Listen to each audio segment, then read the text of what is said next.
Bonjour à tous et à toutes. Je vous propose de démarrer cette session sur l'économie circulaire dans la transition énergétique. Alors je me présente, Luc Exala, chef de programme au CEA sur la thématique de l'économie circulaire des matériaux.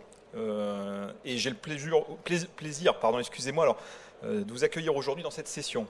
Nous allons vous présenter comment la transition énergétique va impacter la demande en matière première et comment on peut faire pour rendre cette transition plus soutenable. Alors déjà, est-ce que ça vous dérange si on fait la présentation en français ou est-ce que vous souhaitez qu'on la fasse en anglais? Sachant qu'on a préparé, we did prepare some slides in English, so just tell me if someone or somebody wants to make it in English. Ok, it's ok. Donc on va la faire en français. Donc j'ai le plaisir d'avoir avec moi deux personnes. Donc Nicolas Charles, qui est chef de projet géologiste au BRGM. BRGM, qui est le Bureau régional de géologie minière, une institution publique qui travaille sur les sciences de la Terre, les ressources en sous-sol et en surface. J'ai aussi le plaisir d'avoir Justo Garcia, qui est responsable du projet recyclage batterie chez Orano. Orano est une entreprise multinationale qui travaille sur le cycle du combustible nucléaire, particulièrement dans la partie mine de l'uranium, mais également conversion, enrichissement et recyclage du combustible. Merci encore de votre participation. Nous aurons 40 minutes de présentation et quelques questions à la fin.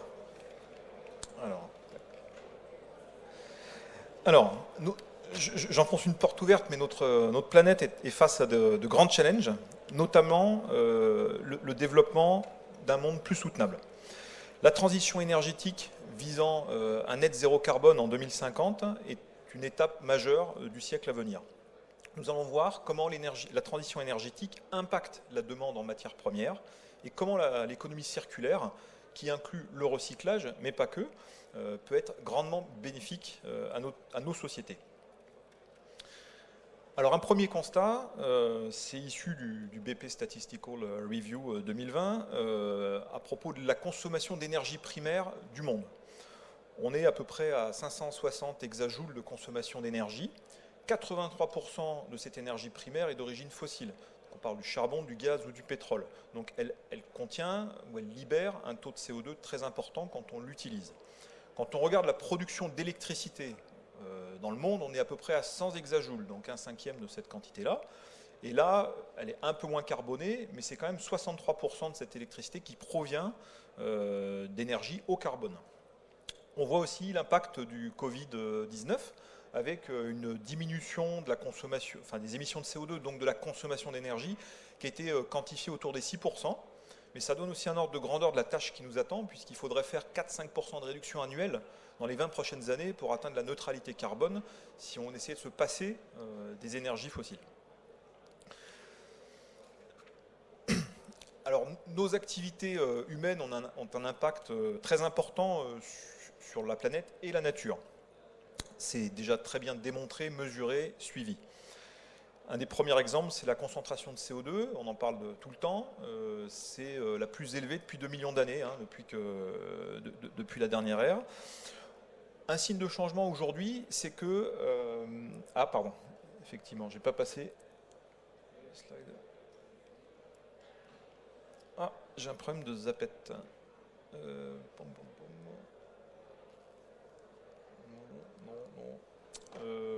Tac, alors je vous demande quelques secondes. Ah, c'est bon, c'est passé. Merci. Bon, c'est mieux avec le slide qui correspond à ce que je suis en train de dire. Signe du changement, on voit des jeunes de la génération Z, qui sont nés aux années 95 à 2000, qui se définissent par rapport à leur niveau de CO2, en disant je suis la génération 360 ppm. Bon, moi personnellement, c'est la génération 340, peut-être il y en a certains, c'est la génération 320, mais on est déjà à 417 ppm cette année. Donc gros challenge, vous avez vu les montagnes en arrivant, la fonte généralisée des glaciers est engagée à un niveau jamais atteint depuis 2000 ans. Bon, il ne faut pas être, on va dire, fataliste par rapport à ça. On a engagé au niveau mondial tout un tas d'actions. Alors je vais avoir le même problème pour passer. Voilà, parfait. Donc aujourd'hui, il y a un consensus global pour arriver à net zéro en 2050, c'est-à-dire qu'en 2050, on aura des émissions nettes à zéro, c'est-à-dire qu'on utilisera au mieux les puits de carbone et on verdira, entre guillemets, c'est-à-dire qu'on passera sur des énergies low carbone. Ça, c'est ce qui permettra de maintenir le réchauffement climatique à plus 1,4 degré à cette échéance-là, sachant qu'on a déjà fait plus 1 degré ou 1,1 depuis l'ère pré-industrielle. Donc les conséquences déjà seront assez importantes. Pour arriver à ce net zéro 2050, ça nécessitera un recours massif aux énergies bas carbone. Donc le solaire, la production solaire deviendra la première énergie en termes de source. L'éolien suivra très rapidement derrière. On aura le pétrole et les fossiles qui sont toujours utilisés. Ce sera 1/5, 1/4 de l'énergie du mix énergétique à ce moment-là. On ne s'en passera pas. Et puis le nucléaire continuera d'augmenter en termes de proportion. Ça veut dire aussi drastiquement qu'il va falloir sortir le charbon dans tous les pays, stopper les investissements sur les fossiles. Donc c'est quand même des conséquences assez importantes.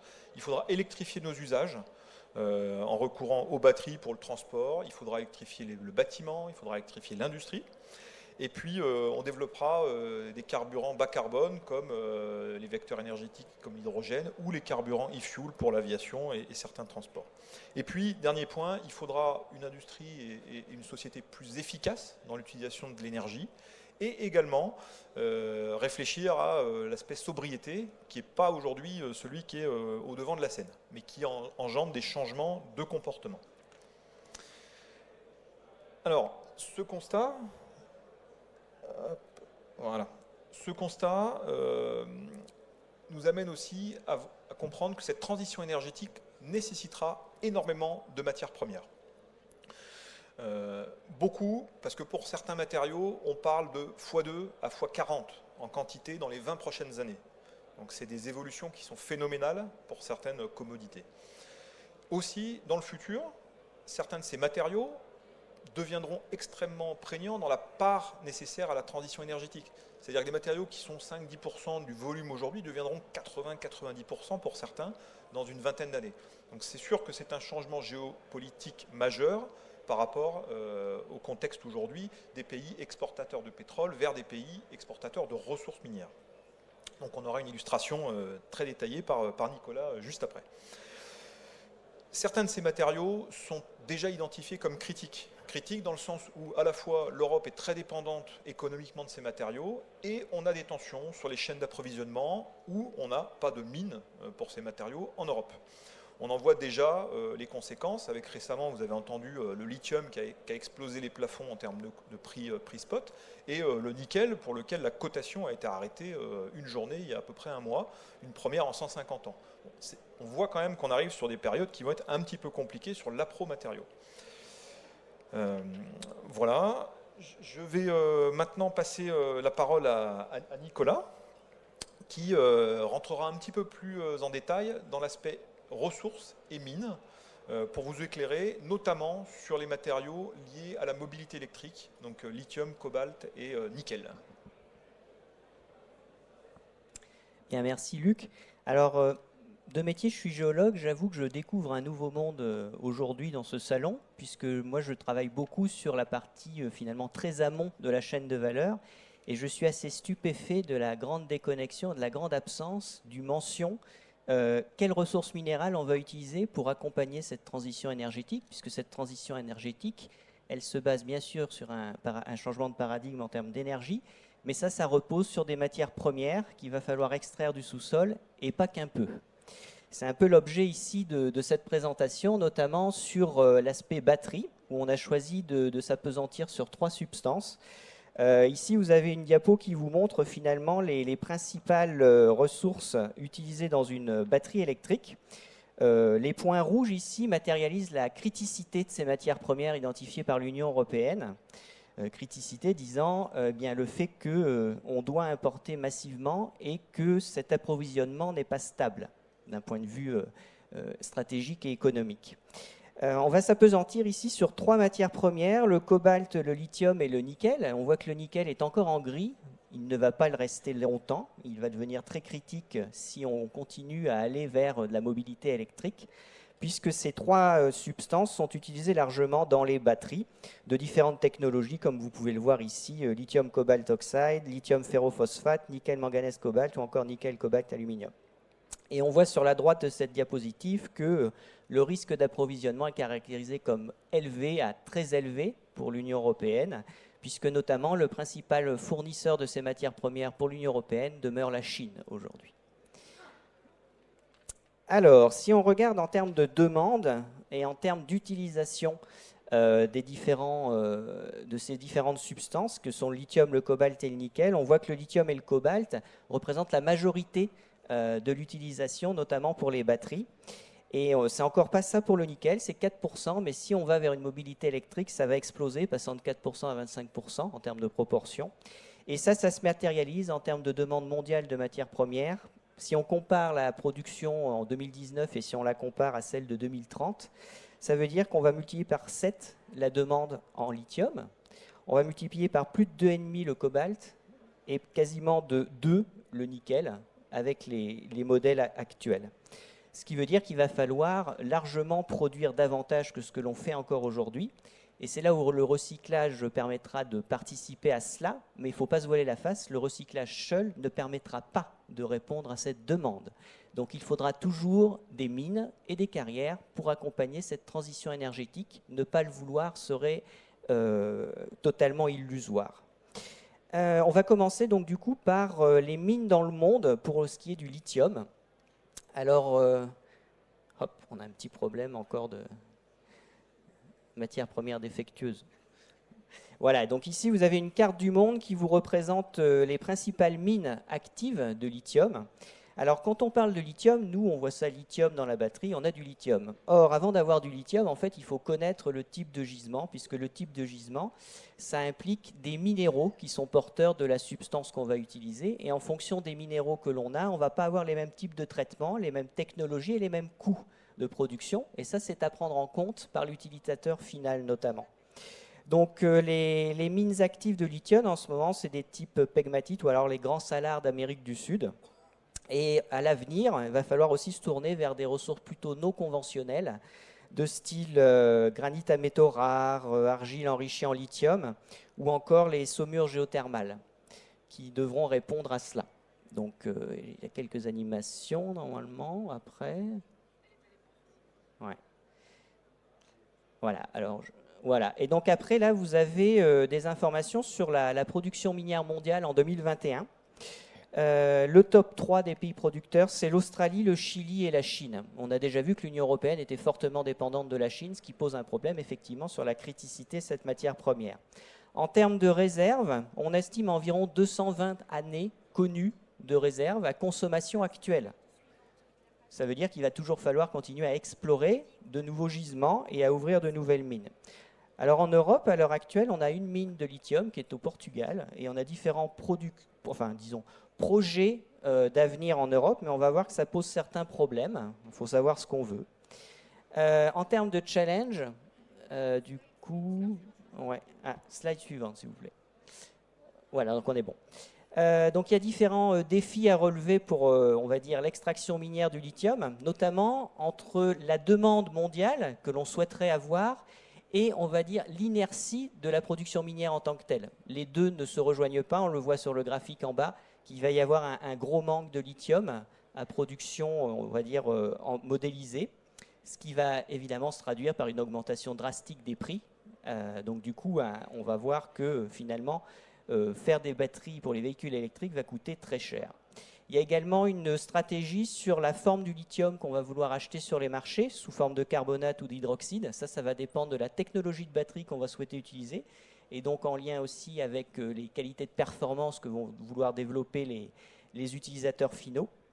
Et également, pour participer à ça, il va falloir effectivement mettre en production des gisements dits non conventionnels, portés donc par des minéraux spécifiques. Donc il va falloir faire de la R&D là-dessus, ça ne va pas être trivial. Et en termes aussi, là je rejoins plutôt le côté européen et pays industrialisés, tout ce qui est mine responsable, c'est-à-dire qu'on veut avoir une transition énergétique basée sur les ressources minérales, mais au même titre qu'on ne veut pas d'éoliennes ou de panneaux solaires chez soi, eh bien on ne veut pas non plus de mines ou de carrières chez soi. Donc là, il va falloir faire des choix, parce qu'en termes de criticité, est-ce que c'est toujours valable de s'approvisionner en Chine ou en Russie, par exemple, ou est-ce qu'il va falloir ouvrir quelque chose plus sécurisé en Europe? Le choix s'impose à nous. On va passer au cobalt ensuite dans le monde. Donc, diapo suivante, s'il vous plaît. Voilà. Donc là, le cobalt, ici, vous avez les principales mines, entre guillemets, parce qu'il ne s'agit pas de mine de cobalt en tant que telle, le cobalt étant un sous-produit, c'est-à-dire extrait en accompagnant par rapport aux grandes mines de cuivre, de nickel ou d'autres choses. Et ça pose d'ailleurs un problème, puisque s'il y a une tension sur le cuivre ou encore le nickel, il y aura une tension de facto sur le cobalt. Donc vous avez principaux gisements, toujours pareil, le même principe, avec différents minéraux porteurs. Il y a également, j'ai mentionné, les nodules polymétalliques. Donc ça fait grand bruit en ce moment pour l'exploration des fonds marins, puisqu'ils sont très riches en cobalt notamment. Voilà. Et donc après, en termes de production, vous voyez que le top 3 des pays producteurs pour le cobalt, c'est la République démocratique du Congo. Je pense qu'on connaît mieux en termes d'éthique et d'approvisionnement responsable et sûr. Il y a également, après, vous le voyez, la Russie. Hein, et enfin, l'Australie. Donc j'entendais ce matin les friendly countries pour s'approvisionner. Finalement, là, je vois que l'Australie est encore, d'un point de vue stratégique, on peut se poser la question. En termes de ressources de réserve, on voit que là, on est beaucoup moins bien placé que le lithium. On espère environ 45 ans d'années de réserve connues au jour d'aujourd'hui. Hein. Et en termes de pays renfermant le plus de ressources, on retrouve le Congo, hein, l'Australie et l'Indonésie. Et on voit qu'en Europe, on a 3 projets sur le grill, j'ai envie de dire. Voilà. Et en termes de défis associés à l'extraction du cobalt, c'est ce que je disais sur la diapo suivante, s'il vous plaît. Voilà. Que le cobalt, en fait, est un sous-produit du cuivre, du nickel, de l'argent, du plomb ou du zinc. Hein. Donc ça, c'est quelque chose d'important à noter. Ensuite, il pourrait y avoir de nouvelles ressources, c'est ce qu'on appelle les tailings, c'est-à-dire ce qu'on qualifiait à une certaine époque de stériles dans une mine, et qui pourraient être retraités pour en réextraire du cobalt. Alors les Chinois ont déjà eu l'idée en Afrique, c'est pour ça qu'ils ont déjà pas mal la main mise là-dessus. Les Chinois toujours, qui ont le monopole du raffinage du cobalt, plus de 70% du cobalt raffiné dans le monde vient de Chine. Et enfin, l'autre question qu'on peut se poser, c'est aussi de développer la R&D, notamment se substituer le cobalt dans les batteries par autre chose. Mais on tombera alors dans une autre dépendance. En termes de mines responsables, il y a une image de risque, un risque sur l'image. On a tous vu ces exploitations artisanales au Congo, Kinshasa, avec les enfants derrière les wagonnets, etc. C'est une réalité, hein, quand on utilise un iPhone ou quand on va utiliser une voiture électrique, il y a ça derrière. Alors l'un des challenges là-dessus, c'est la traçabilité pour améliorer ça. Et c'est également essayer de se fournir sur des mines dites responsables qui font partie d'initiatives internationales ou nationales pour mieux respecter effectivement les conditions humaines. Ça pose aussi des questions sur les impacts environnementaux. Hein. Il faut beaucoup d'énergie pour raffiner du cobalt. Donc même si on a une voiture électrique dite neutre en CO2, finalement, si on intègre au départ la chaîne amont, c'est-à-dire l'extraction minière, on n'est pas du tout neutre. Parce que je ne pense pas qu'en RDC, ils aient des éoliennes ou des panneaux solaires pour produire leur énergie qui permet d'extraire ce cobalt que nous, on utilise ensuite dans nos batteries.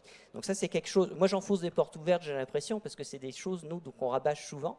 Mais c'est là où je vois la déconnexion qu'il y a en ces lieux. Ensuite, la dernière ressource, c'est le nickel. Donc sur la diapo suivante, s'il vous plaît.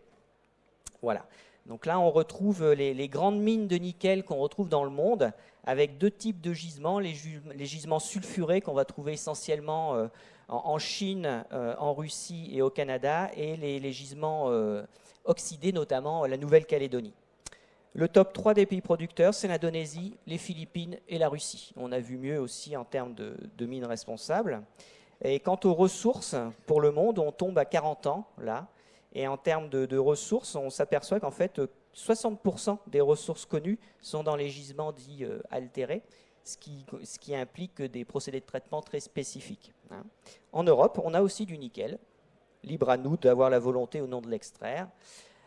Et pour la diapo suivante, justement, c'est que ça implique aussi des défis pour l'extraction minière du nickel, notamment le boom prédit des batteries, puisqu'on utilise le nickel dans les cathodes, et donc la part d'utilisation pourrait bondir jusqu'à près de 40% d'ici 2040, d'où une tension très forte sur la demande de nickel, et donc la production de nickel, notamment que pour les cathodes dans les batteries, il faut une forme particulière de nickel, qui est le sulfate de nickel, qui à l'heure actuelle représente une part minoritaire de ce qu'on produit comme nickel, puisque le nickel est surtout utilisé pour l'acier inoxydable. En termes d'extraction minière, vous voyez qu'il va falloir plus d'1,5 million de nickel en plus d'ici 2030. Et l'un des intérêts, c'est surtout de faire entrer en production les mines indonésiennes. Donc là, on peut aussi se poser la question sur la responsabilisation des utilisateurs finaux. Et à horizon 2030, en fait, on va retrouver un peu le même problème que pour le lithium, c'est-à-dire la capacité de production minière et la demande en face. Donc on va être en tension sur le nickel, qui pour l'instant n'est pas considéré comme critique par l'Union européenne, ce qui est une erreur, et qui en fait va devenir extrêmement critique au même titre que les fameuses terres rares, qu'on a en Europe d'ailleurs aussi. Et en termes de responsabilité extractive du nickel, il y a des impacts environnementaux très forts, puisque ça demande une très forte énergie pour produire du nickel utilisable pour faire les cathodes. Ça a des impacts également sur la biodiversité. Je vous ai dit tout à l'heure que les ressources principales étaient les gisements latéritiques, style Nouvelle-Calédonie ou Indonésie. Sauf que ça s'exploite à ciel ouvert, donc ça a des impacts paysagers très forts et également sur la biodiversité, déforestation, etc. Ça a aussi des impacts effectivement sur l'air, sur l'eau et la pollution des sols. Et en termes d'impacts aussi sociaux, il y a une empreinte carbone qui est très forte. Donc ça, c'est à prendre en compte par justement les industries aval, notamment automobiles. On ne connaît pas très bien aussi l'aspect toxicité du nickel sur les personnes qui extraient cela. Et également, comme ce sont des mines à ciel ouvert, ça a des très grandes emprises foncières. Et donc, du coup, il peut y avoir des conflits d'usage avec les communautés locales. Voilà, je vais donc passer la parole pour passer... Merci beaucoup Nicolas de nous avoir mis en lumière le côté critique de la transition énergétique. Pas de matériaux, pas de transition. Donc maintenant, je vais essayer d'illustrer comment l'économie circulaire pourrait apporter une réponse à ces enjeux d'approvisionnement de matériaux. Donc planche suivante, s'il vous plaît. Notre économie aujourd'hui est majoritairement linéaire, donc c'est-à-dire c'est take, make, dispose, c'est-à-dire qu'on prend les ressources, on les utilise et puis à la fin de fin de vie on les jette. Donc la valeur économique est créée en fonction du nombre de produits vendus en termes de quantité. Des instituts évaluent à peu près la circularité de la planète à 8-9%, alors ça dépend des pays, des régions, etc., mais c'est très faible. Et pour certains pays, c'est proche du zéro. Le développement de l'économie circulaire, lui, vise à découpler la croissance économique du besoin en ressources qui sont finies, en faisant de la réduction dans leur utilisation, du reuse et du recyclage.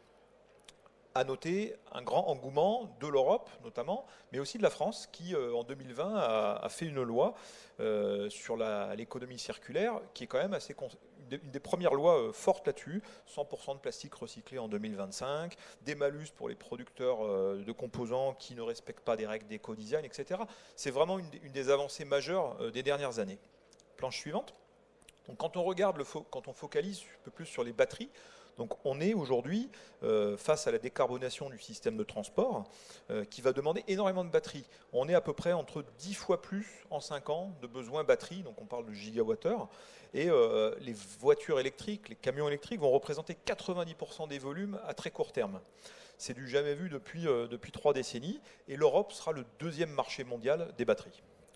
Planche suivante. Aujourd'hui, un pack batterie, quand vous prenez un pack de 80 kWh, ce qu'on trouve dans une Tesla, c'est entre 3 tonnes et 15-16 tonnes de CO2 qui sont émises lors de sa fabrication. On verra pourquoi ça dépend de plein de facteurs, mais c'est à peu près 4-5 000 km parcourus en voiture. Donc aujourd'hui, on assiste à une volonté de développer une économie circulaire dans le monde de la batterie. En premier lieu, en essayant de réduire l'usage de matériaux critiques, en transposant, en réduisant leur utilisation. Au niveau de la production, réduire l'impact des usines, relocaliser la production à côté des usines, les chaînes de fournisseurs, et puis prolonger au plus le produit, c'est-à-dire pouvoir le réparer, pouvoir lui offrir une seconde vie. C'est un moyen de gagner en durée de vie. Et puis en étape ultime, procéder au recyclage des batteries. Une réglementation européenne très contraignante est en train d'être établie. Justo Garcia vous présentera notamment les aspects liés au recyclage. Slide suivant.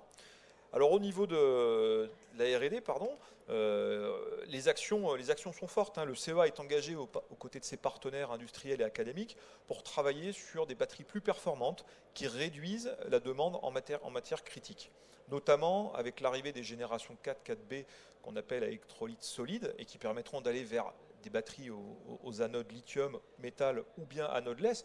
On attend des performances améliorées de l'ordre de 30-40% d'ici 10 ans. C'est très conséquent, ça veut dire que c'est autant de matériaux en moins que nous aurons besoin dans une voiture pour faire la même fonction. Alors avec un warning, c'est qu'il ne faut pas non plus, dans le même temps, qu'on augmente énormément les capacités installées sur les véhicules, puisque la demande des consommateurs est de pouvoir faire beaucoup plus de kilomètres à chaque nouvelle génération de voitures. Mais en tout cas, il y a une des roadmaps technologiques très fortes visant à la réduction de ces matériaux critiques. Planche suivante. Pour le plus long terme, et j'irai très vite là-dessus, on parle de 2035-2040, des travaux sont engagés sur les générations futures de batteries, où là on travaille sur des nouvelles chimies de batteries, sodium-ion, potassium-ion, même les batteries organiques, qui visent à une utilisation très faible de matières premières critiques et avec des performances encore meilleures. Prochain slide. Alors un point dont on parle peut-être moins souvent, mais on entend beaucoup parler de l'installation de gigafactories en France, en Europe. On en a déjà 3 qui sont prévus en France. Au total, c'est plus de 500 gigawattheures de production de batteries qui sont prévues à échéance 2025 en Europe. Ça va permettre de la création d'emplois, de sécuriser notre souveraineté environnementale, et puis de réduire l'impact carbone de la transition énergétique par la fabrication de batteries. Un exemple concret, quand vous passez d'une méga-factory à une gigafactory, vous pouvez faire jusqu'à un facteur 2 en termes de réduction d'empreinte carbone, puisque vous optimisez vos flots de transfert internes dans l'usine, votre génération d'énergie, votre chauffage, vous localisez les sous-traitants juste à côté, donc vous réduisez les distances de transport, votre produit est livré sur le marché qui est juste à côté, donc ça c'est un facteur 2. Et puis si vous passez sur un mix électrique décarboné, ce qui est le cas en France, vous divisez encore d'un facteur 2, donc il reste finalement principalement les émissions dues au minage, à la recherche, à l'extraction minière des matériaux qu'a présenté Nicolas, et c'est une voie vers réduire l'impact carbone de notre transition énergétique. Prochain slide, s'il vous plaît. Donc maintenant, je vais passer la parole à Justo Garcia en disant que finalement le recyclage est un must. Justo va vous illustrer pourquoi et la stratégie d'Orano dans ce domaine. Okay, bonjour, merci beaucoup. Peut-être un petit point, donc Orano est plutôt connu comme étant un acteur du cycle du combustible nucléaire, mais surtout un acteur de la transition énergétique et qui réalise du recyclage, donc des combustibles usés. Donc c'est dans cette logique que le groupe a décidé de se développer et d'investiguer les opportunités dans le cadre du recyclage des batteries de lithium-ion. Si on peut, voilà. Donc, je vais faire quelques points très rapides sur le contexte général. Donc, effectivement, comme l'a précisé Luc, une demande en véhicules électriques, enfin, et surtout en puissance installée en batterie, va être croissante. On va passer de 540 en 2025 à plus de 1000 gigawatts vers 2030. Donc, effectivement, aujourd'hui, on est à une centaine de gigawatts. Donc, on a un saut très important et qui va requérir effectivement, comme l'a expliqué Luc, Nicolas, pardon, je vais y arriver. Et donc effectivement, on aura besoin de matériaux. Donc le recyclage va être un élément important, mais par contre, effectivement, on ne pourra pas remplacer les mines. Pour illustrer également donc, ce besoin, donc là, c'est effectivement les gigafactories qui vont être installées donc, en Europe. Donc on voit effectivement l'installation de plus de 1000 gigawatts donc, en 2030, même 1300. Donc des gigafactories en France, 3, voire 4 peut-être, et en Allemagne également un nombre assez important. Donc on voit qu'il va y avoir un marché important. Donc qui dit fabrication de batteries dit une fin de vie également, qui devrait être de l'ordre d'une utilisation de batterie de l'ordre de 10 à 12 ans. Donc, suite. Donc, on vous présente ici les projets et même enfin, les recycleurs qui existent aujourd'hui en Europe ou qui ont indiquer leur intention d'être présents. Donc on voit qu'effectivement, il y a énormément de projets qui veulent apporter effectivement des solutions pour le recyclage. Par contre, et donc Orano a décidé effectivement de proposer et de développer une nouvelle technologie, mais qui se veut innovante, avec un impact CO2 réduit et un besoin énergétique plus faible. Quels sont les enjeux et les éléments qui vont conditionner effectivement le développement du besoin de recyclage, enfin, dans un premier temps, besoin de batterie et recyclage dans un deuxième temps. Donc effectivement, on a donc un marché qui est en croissance, qui a été expliqué. On a également un aspect, je vais aller tout de suite sur l'aspect réglementaire qui a été évoqué tout à l'heure.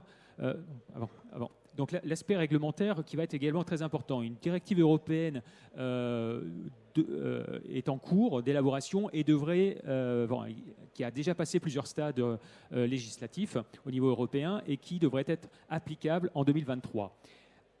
Cette directive est très importante pour le recyclage parce que des batteries va imposer le recyclage des batteries avec également un taux de recyclage de batteries qui va passer de plus de 50% à 75%. Donc avec la volonté effectivement qu'il y ait une collecte beaucoup plus importante. Également la réutilisation des matières, parce que recycler c'est bien, mais surtout dans le cadre de pouvoir que ce soit réintroduit dans les nouvelles fabrications, donc avec des pourcentages qui vont évoluer dans le temps pour être encore plus importants, donc avec faire des mélanges de matières recyclées et de matières issues des mines. Il y a donc également un point important, c'est également quantifier l'impact CO2 du procédé, de chaque procédé, et donc il sera mis en place également des standards pour qu'effectivement on puisse comparer ce qui est comparable et donc comparer effectivement la performance énergétique, la performance CO2 et également l'efficience du recyclage. Aujourd'hui, chaque entreprise communique, mais ce n'est pas forcément sur les mêmes bases. Donc on ne peut pas forcément bien comparer. Et donc l'objectif de cette réglementation sera d'être plus restrictive et d'avoir un standard commun et un langage commun. Et donc voilà, donc aujourd'hui, quels sont les challenges pour l'industrie véhicule électrique? C'est effectivement réduire l'impact carbone, une économie circulaire, proposer une solution qui soit vertueuse et qui puisse effectivement réintroduire la matière recyclée. On va passer parce que je vois rien.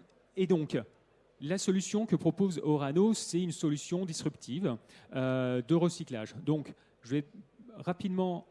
La suite. Donc simplement, aujourd'hui, Orano s'est associé avec le CEA pour mettre en œuvre, pour développer conjointement un nouveau procédé innovant. Donc on a allié les compétences Orano, compétences en hydrométallurgie, compétences dans logistique nucléaire, compétences pour la gestion de produits qui peuvent être dangereux, et le CEA qui a des compétences dans les batteries, qui depuis plus de 30 ans a développé des batteries et des technologies, et qui également démarré effectivement des études de recyclage assez intéressantes. Donc on a joint les deux compétences pour mettre en œuvre et développer donc une solution innovante.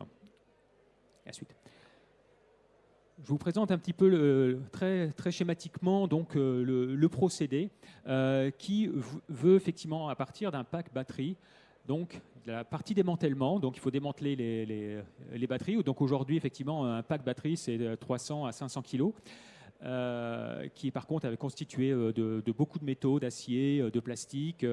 Et à l'intérieur, il y a des modules. Donc la première étape, ce sera le démantèlement pour obtenir les modules. Ensuite, c'est la désactivation. Et là, c'est un élément majeur et innovant qui est donc la désactivation de ces modules. Parce qu'effectivement, même en fin de vie, ces modules et ces batteries et modules ont de l'énergie et peuvent être dangereuses. Donc à manipuler faut faire attention.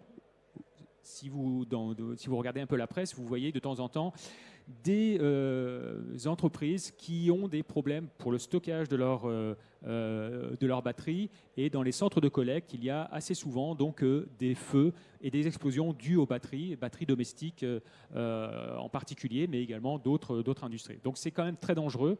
Et ce qui a été développé, c'est un procédé très innovant et qui, par contre, a l'avantage d'être peu émetteur en CO2 et d'être moins consommateur en énergie. Donc, un procédé très vertueux. J'en parle pas, je ne vais pas développer cette partie-là parce qu'elle est quand même assez très différenciante. Et voilà, donc on a déposé des brevets, on a également des parties qui sont très confidentielles, mais on arrive à donc désactiver de manière sûre et sans, de manière voilà, parfaitement sûre. Après avoir désactivé ces batteries, donc on peut les manipuler et donc on peut accéder donc à la matière. Et ce qui va être quand on dit accéder à la matière, c'est accéder surtout aux matériaux de cathode. Donc notamment pour accéder, pour récupérer les métaux nobles, enfin les métaux d'intérêt pour nous, à savoir le lithium, le cobalt, le nickel, exactement les éléments qui sont critiques ou qui vont devenir critiques. Donc, par contre, avant d'y accéder, il faut séparer tous ces éléments, parce qu'on a un casing en acier ou en aluminium, on a des plastiques, on a du cuivre pour les collecteurs et connecteurs électriques, on a ensuite, après, effectivement, des séparateurs, on a également de l'électrolyte. Donc, on a énormément d'éléments qu'il faut séparer et qu'on pourra valoriser. Et notre procédé qui, du fait de sa désactivation, on va dire, pertinente, permet d'accéder à toutes ces matières et de ne pas les transformer et de ne pas maltraiter ces matières. Et donc, on va pouvoir les récupérer de manière très intéressante, avec des qualités très pertinentes. Ensuite, on a la voie classique qui, lorsqu'on a obtenu ces matériaux de cathode, donc on a un mixte, c'est de passer en hydrométallurgie pour les séparer et pour en obtenir des sels. Ce sont ces sels-là qui auront la valeur et donc on pourra purifier au grade qu'on appelle batterie, qui est un grade de pureté très important. Et notre objectif, c'est de pouvoir les réintégrer dans une nouvelle fabrication de matériaux de cathode. Donc on passe par les précurseurs et la synthèse des matériaux de cathode. Et ces matériaux de cathode vont pouvoir être mis en œuvre par un équipementier dans les gigafactories notamment pour refabriquer donc des cellules et des batteries in fine. Donc on a un procédé complet. Aujourd'hui, donc effectivement, on s'est attaché sur la partie désactivation, la partie concentration de la matière, la partie d'hydrométallurgie, la partie qui est la refabrication de batteries. On ne le réalise pas en direct. Par contre, dans le cadre du projet Recivabat, que je parlerai après, c'est notre partenaire Saft qui va réutiliser la matière pour refabriquer et valider la performance de notre procédé. La suite. Très rapidement, je voulais simplement préciser que ce travail, une partie des études a été financée grâce à différentes subventions de Nouvelle-Aquitaine, mais également dans le cadre du plan de relance où on a obtenu une grosse subvention pour développer notre procédé. Et donc, on est dans le cadre d'un consortium avec Paprec qui va assurer le démantèlement des packs batteries. Donc Orano qui va réaliser le cœur du pré-traitement, ce qu'on appelle, jusqu'à la partie hydrométallurgique. Et Saft qui va prendre nos matériaux de cathode qui auront été synthétisés par le CEA, mais voilà, et Saft qui va refabriquer ces matériaux de cathode. On a également comme partenaire MTB qui est un équipementier.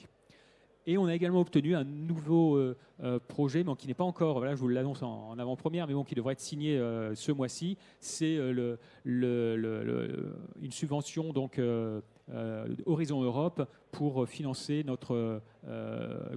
qui va participer à certains travaux complémentaires qui est en vue d'améliorer et d'optimiser encore notre procédé.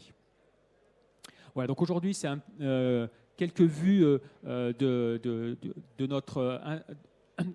L'objectif du projet, et notamment financé dans le cadre du plan de relance, c'est de financer des pilotes, un pilote de pré-traitement et un pilote hydrométallurgique. Donc aujourd'hui, on est en cours d'installation. Le pilote hydrométallurgique devrait fonctionner, démarrer et être opérationnel dans quelques semaines. et le pilote de pré-traitement d'ici 2 mois. Alors, quelle est la stratégie d'Orano? Donc, on a réalisé un premier développement où les résultats sont très encourageants. Et notre schéma qui permet de séparer en 2 phases le pré-traitement pour obtenir la matière active et ensuite la partie hydrométallurgique, on peut le séparer en 2 et donc on a un procédé qui peut être décentralisé avec plusieurs sites de pré-traitement qui pourraient alimenter un site d'hydrométallurgie. Donc l'avantage, c'est que ces pré-traitements seront au plus proche des centres de collecte et donc qui permettront comme ça de réduire les transports et donc les émissions de CO2. Et en faisant ce pré-traitement, on réduit également les matières qui vont être transportées vers le site d'hydrométallurgie. Et donc, on réduit d'un facteur 5 les masses, enfin transportées et des conditionnements qui sont également plus faciles à réaliser. Donc, on a un intérêt particulier avec ce procédé.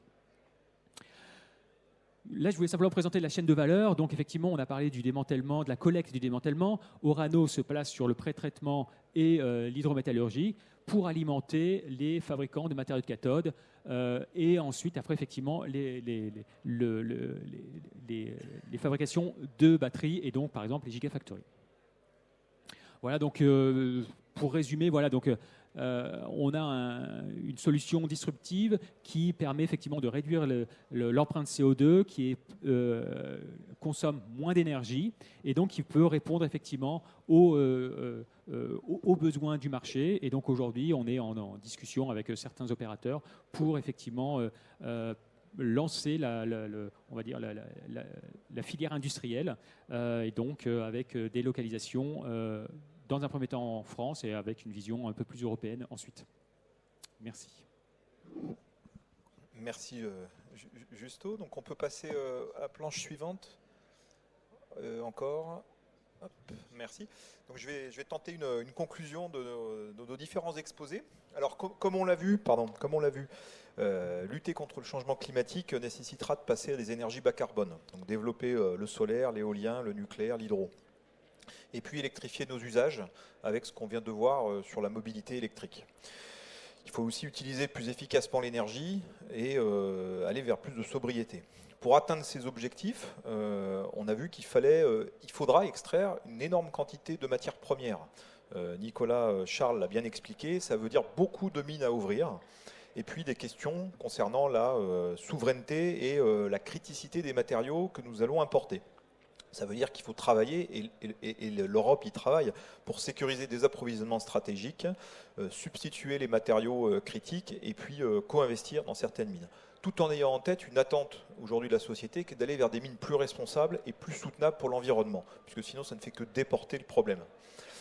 L'économie circulaire est un concept qui est en train d'exploser, qu'il faut développer grandement. On l'a vu avec différents exemples, notamment l'impact que ça peut avoir sur les émissions de CO2 de nos différents systèmes énergétiques. Justo Garcia d'Orano nous a montré la forte vitesse à laquelle le recyclage des batteries se développe. Et on peut espérer effectivement dans 5 à 10 ans avoir des kilotonnes de batteries recyclées en Europe et en France. Mais, on l'a vu aussi, la production primaire dominera la prochaine décade, vu les quantités nécessaires de matériaux pour la transition. Et puis finalement, ce qu'on peut aussi exposer, c'est que ces développements, ces approches d'économie circulaire sont aussi à l'œuvre dans les autres filières bas carbone, notamment l'éolien, notamment les moteurs électriques, le PV et le nucléaire, pour aller vers une transition plus soutenable. Merci beaucoup Nicolas et Justo pour votre préparation et nous sommes ouverts éventuellement à quelques questions si vous le souhaitez. Merci pour votre attention.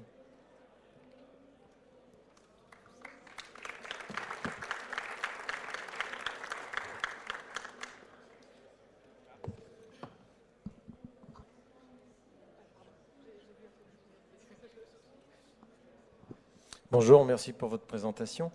Fabrice Arroyo de GEM Grenoble École de Management. J'avais une petite question sur l'état de l'art du recyclage des batteries lithium actuellement. Qu'est-ce qui existe? Qu'est-ce qui est fait? Voilà. Merci. Alors, aujourd'hui, on va dire que la majorité des recycleurs utilisent plutôt la voie pyrométallurgique. C'est-à-dire qu'effectivement, pour schématiser, on met les batteries dans un grand four et ensuite, après, effectivement, on va séparer par hydrométallurgie la black mass. Mais c'est très consommateur. Aujourd'hui, la majorité des procédés pyrométallurgiques sont très consommateurs en énergie et également émissions CO2. D'autres solutions sont effectivement plutôt dans un environnement, broyage dans un environnement inerte, donc sous azote, pour éviter effectivement les risques d'explosion. Aujourd'hui, il y a quelques sociétés qui le font, mais ce n'est pas à l'échelle très industrielle. C'est avec des quantités relatives assez faibles. Donc ça, c'est les deux voies. Et après, il y a des voies plus toutes hydrométallurgiques, mais qui requièrent énormément de solvants, qui requièrent énormément de produits chimiques, et donc qui n'est pas forcément très performant d'un point de vue environnemental. Oui, bonjour, j'ai une question pour Monsieur Charles. Merci beaucoup pour votre présentation et pour votre point de vue détaillé sur un petit peu la face cachée de nos produits électroniques, de nos voitures électriques, etc. Et je rebondis sur ce que vous avez dit sur une mine responsable. Est-ce que ça existe ? Est-ce qu'il est possible de réduire la quantité d'énergie nécessaire pour extraire ces métaux rares ? Est-ce qu'il est possible de limiter la pollution de l'air, de l'eau, l'utilisation de produits chimiques pour extraire ces métaux de la roche ? Voilà, est-ce que vous pouvez nous éclairer ? Merci. Alors, le concept de mine responsable, on va dire que ça a une 10-15 ans à peu près. Et à l'heure actuelle, on dénombre entre 60 et 70 initiatives dans le monde qui essaient de matérialiser ce qu'est le concept de mine responsable. Donc, il y a des bonnes pratiques qui existent, que ce soit pour réduire l'utilisation de produits chimiques ou alors de l'inscrire dans un cadre bien contrôlé, hein. Il y a également l'aspect législatif qui est très important pour inciter justement les producteurs à s'inscrire dans cette démarche-là. Il y a les initiatives internationales également, hein.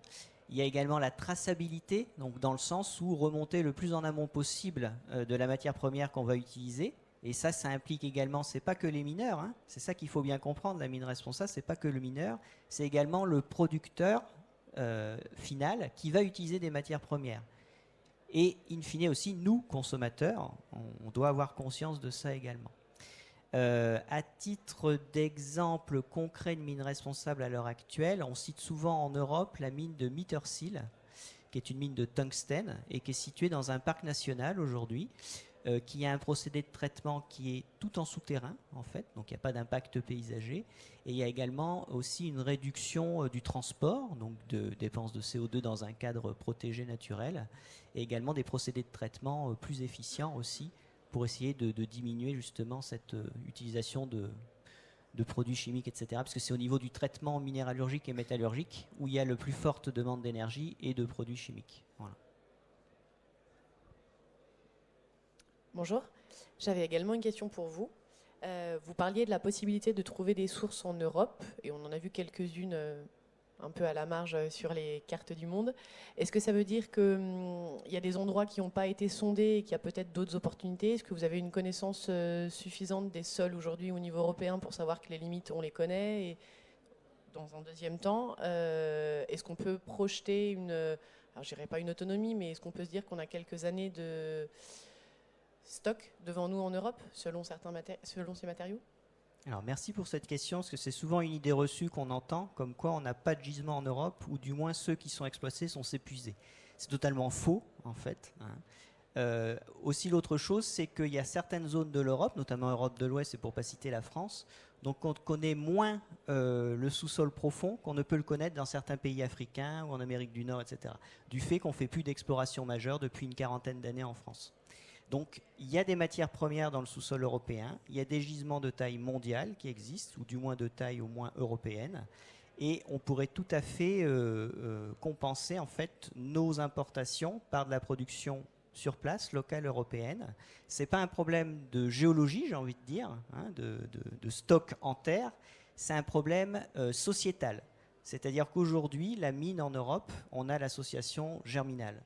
Voilà. Et ça, c'est terrible parce qu'on a perdu ce fil. Alors, pas tout à fait encore dans les pays scandinaves où il y a encore la majorité des mines actives. On sait ce qu'apporte la mine. On n'exploite pas par plaisir une mine. On l'exploite parce qu'on en a besoin. Et ça, on a perdu ce fil-là. Et le pourquoi de la mine doit être remis au cœur, justement, de la transition énergétique. S'il n'y a pas de mine, il n'y a pas de transition énergétique. Ça, c'est clair et net. Et c'est d'autant plus vrai aujourd'hui, on le voit avec les instabilités géopolitiques, qui nous ramènent, j'ai envie de dire, aux choses fondamentales. C'est-à-dire que, ok, très bien, on importe nos matières premières, on cache les conditions d'extraction et tout ça, puis on se dit, nous, c'est vrai, on roule en voiture électrique, on est propre, etc.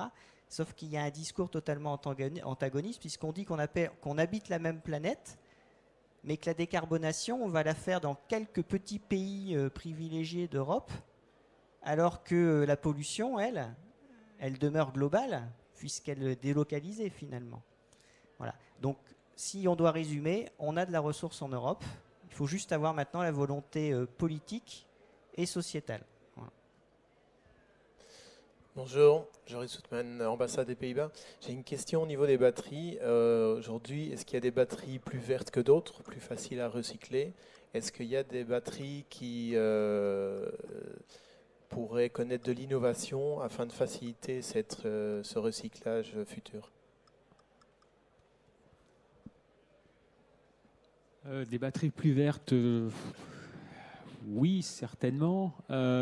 Enfin, aujourd'hui, le procédé sur lequel on travaille, il pourrait être compatible avec les différentes chimies. On a des NMC, des LFP, des NCA. Enfin, ça devrait être compatible. Après, la première partie, de toute façon, c'est ce qu'on appelle la première partie, c'est la désactivation et le pré-traitement. Donc, pour obtenir la matière active, c'est l'élément le plus important et qui est le plus de prix d'ailleurs dans une batterie. Cette première partie-là, on va dire, c'est un peu, c'est de la séparation. Bon, avec quelques technologies intéressantes, mais c'est essentiellement de la séparation. Par contre, la valorisation de la matière active, c'est là où effectivement qui va requérir le plus d'énergie si on veut les séparer. Et donc effectivement, il y a la voie hydrométallurgique, il y a d'autres voies qui peuvent être sur lesquelles également on travaille, qui sont des voies plus courtes. Au lieu de reséparer les matériaux de cathode, c'est se dire, les matériaux sont ensemble, on va simplement les régénérer. Donc, il y a des travaux qui sont dessus. Ce n'est pas encore mature, mais effectivement, il y a des voies de progrès. Donc, effectivement, ce recyclage-là, on peut dire qu'il va être plus vert, si je puis dire, quoi. Après, il faut aussi comparer le recyclage par rapport à l'extraction d'un matériau dans la mine. Donc il faut regarder aussi l'impact qu'on peut avoir, effectivement le gain qu'on peut avoir à recycler la matière plutôt qu'à les laisser en déchets. Donc c'est là où le gain va être important. Après, tout dépendra également le procédé en tant que tel. Effectivement, un procédé pyrométallurgique va être moins pertinent pour d'un point de vue environnemental.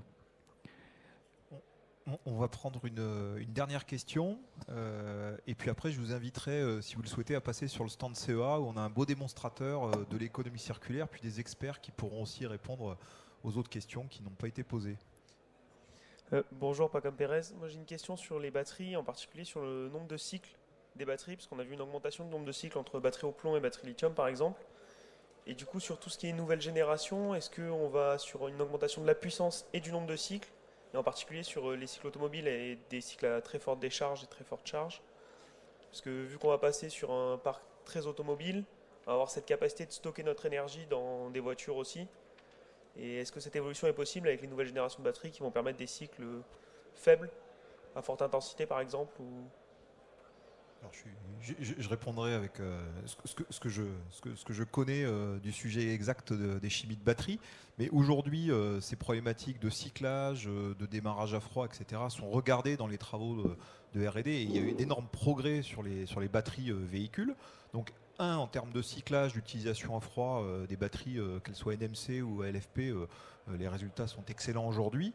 On voit des véhicules qui atteignent le million de kilomètres ou million de miles sans problème. On sait que les charges trop rapides peuvent endommager les premières générations de batteries. C'est des choses sur lesquelles on travaille. Comment la batterie va résister, enfin les matériaux dans la batterie, la chimie, les problématiques à la cathode, etc. vont être traités pour limiter cette dégradation. Et puis après, par rapport au véhicule to grid, qui est une idée d'utiliser le véhicule comme un moyen de stockage, au niveau français, les compteurs Linky et puis les installations de box le permettraient. Il reste encore à trouver un modèle économique pour ça, c'est-à-dire quelque part, l'acheteur d'une voiture voudra être rétribué par rapport à sa capacité à donner ou à prêter une capacité de stockage, la nuit, le matin, etc. C'est des choses qui sont en déploiement aujourd'hui, mais qui démarrent, c'est clair. Ok, écoutez, merci à tous et à toutes pour votre attention et bonne journée au salon.